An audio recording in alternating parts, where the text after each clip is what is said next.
My name is Jean-Michel. I'm from Pronunciation Practice Class D, and today I will be telling you the story of Cinderella.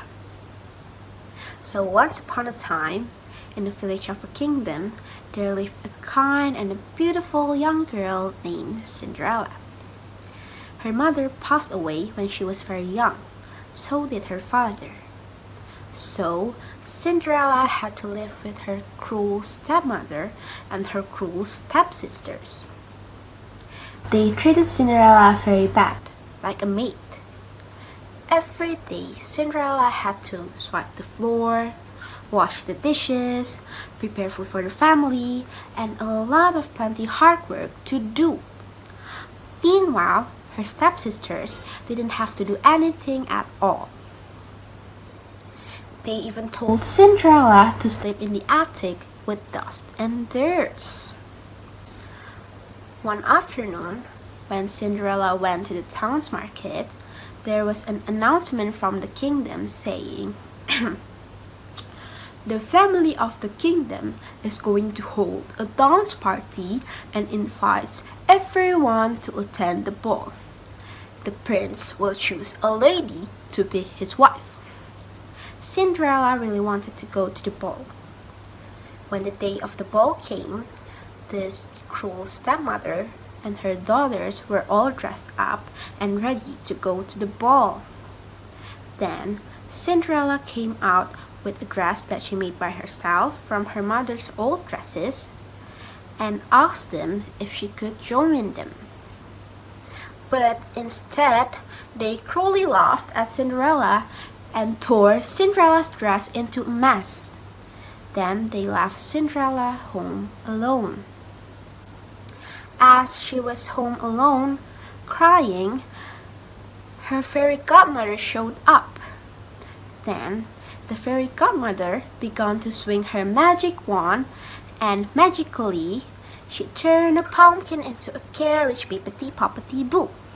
She turned the mice into horses, bippity-poppity-boo. And she also turned Cinderella's old shabby dress into a whole new beautiful dress, bippity-poppity-boo. Then she also gave Cinderella a pair of beautiful glass slippers. "Now, Cinderella, you have to go back before midnight or the magic will start to disappear," said the fairy godmother. Then Cinderella went to the palace, and when she was there, she was very beautiful. The prince even fell in love. Then the prince asked Cinderella for a dance. They danced and danced for a long time.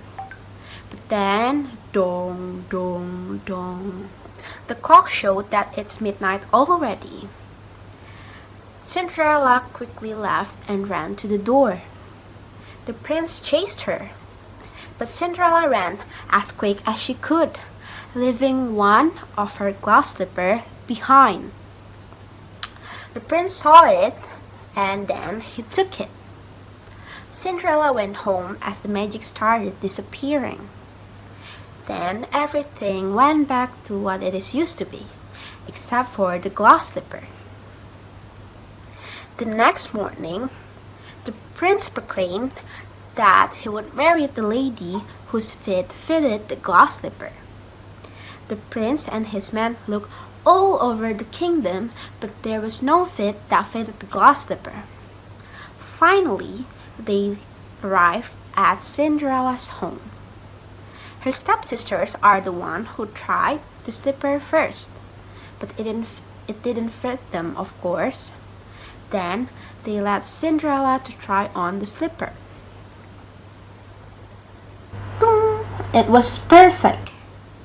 And of course, at that time, the prince knew that Cinderella was the one. Then they took Cinderella to the palace. And in the end, of course, Cinderella and the prince got married and lived happily ever after. The end.